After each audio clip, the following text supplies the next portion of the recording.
In today's video, we're going to be having a look at how Football Manager 24 predicts the Premier League 25-26 season using Sort It Out SI's data update. Link can be found in the description down below. Before we get into it though, let me know your predictions. Who's going to be the winners, who's going to be the relegated teams, and who's going to be the top goal scorers. Grab yourself a drink, settle in, and let's get started. And getting straight into it, Manchester City have won the Premier Division, 91 points, 6 points ahead of second place Arsenal. Liverpool finishing in third place and Tottenham finishing in fourth. Considering how much money Liverpool have spent, a massive underachievement if we are being honest. Chelsea and Aston Villa picking up the Europa League spots, with Newcastle picking up the Conference League spot in 7th. Manchester United finishing in 8th place. Looking further down the table, Crystal Palace in 16th have also qualified for the Europa League, which is assuming they've won the Conference League there. Sunderland and Leeds both relegated, the newly promoted teams, with Wolverhampton Wanderers joining them as well. Now taking a look at the team of the season. In the back, Alisson with Ben White, Vardiol, Ruben Dias and Calafiori.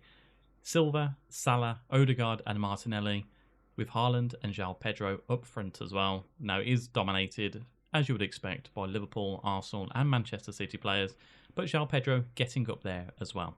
Looking at the top goal scorers for the Premier League, Haaland is top with 18 goals and 3 assists across 28 games. Gyökeres in second place with 16 goals in 25. And Phil Foden, funnily enough, 16 goals and 6 assists across 34 games, playing as an attacking midfielder on the left-hand side.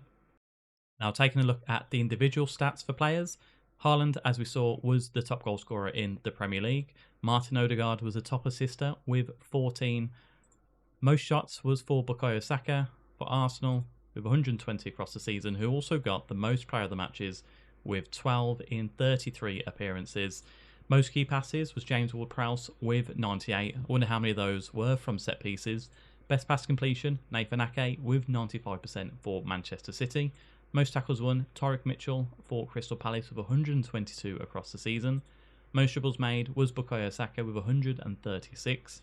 Most clean sheets was Alisson with 17, but the fewest conceded was Altay Bayandía. For some reason, he went to Burnley. And looking at the team stats overall, obviously Manchester City got the most points per game because they were the champions.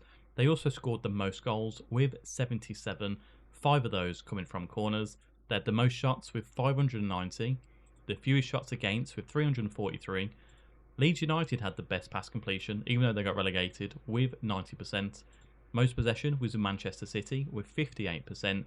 Most tackles won was Wolverhampton Wanderers with 800 across the season. Most dribbles made was Liverpool with 644. They also got the most clean sheets with 19 across the season. And they were joint second or joint first for the fewest conceded with 29 goals with Arsenal. Now if we have a look at the manager movements across the season as well. Starting off with Everton, they got rid of David Moyes in April, replacing him with Javi Garcia. Zinedine Zidane came in for Ruben Amorim at Manchester United at the end of the season as well, joining on the 6th of April. Bournemouth got rid of Areola and replaced him with John Eustace. That's a really weird manager appointment in there. West Ham finally got rid of Graham Potter and replaced him with Tony Mowbray. Brighton replaced their manager with Patrick Vieira in January of the season as well. Wolverhampton Wanderers got rid of Victor Pereira and replaced him with Liam Rosenior, who funny enough was sacked as well at the end of the season. Leeds United replaced Daniel Farke with Gary Rowett. Crystal Palace got rid of Glasner, even though he put up that fight for Gay, and replaced him with Sean Dyche in November. And Leeds got rid of Rowett at the end of the season after relegation. And Sunderland also got rid of Regis Labrie when they got relegated as well. Now I thought it'd be quite interesting to have a look at the past positions for these teams as well. As we can see from Manchester City, they stayed top of the Premier Division pretty much for the majority of the season. Looking at the 3 relegated teams, Sunderland, they really couldn't stay away from the relegation zone, and eventually they got sucked in at the very end. Interesting enough, Leeds stayed at the bottom of the table for the vast majority of the season here. And Wolverhampton Wanderers is a team that they were flirting with relegation, and eventually they did succumb in the last 10 games or so. So it looks like the bottom 3 for the last 10 games were pretty set at who was going to get relegated. Now, as well as winning the Premier Division, Manchester City also won the FA Cup, beating Arsenal 1-0 in the final. And they also won the Carabao Cup, beating Liverpool 1-0 as well. So a pretty dominant season here for Manchester City. They beat second place rivals in the FA Cup, and the third place rivals in the league, they beat them in the Carabao Cup as well. And not that it really matters, but in this universe, Liverpool beat Crystal Palace in the Community Shield.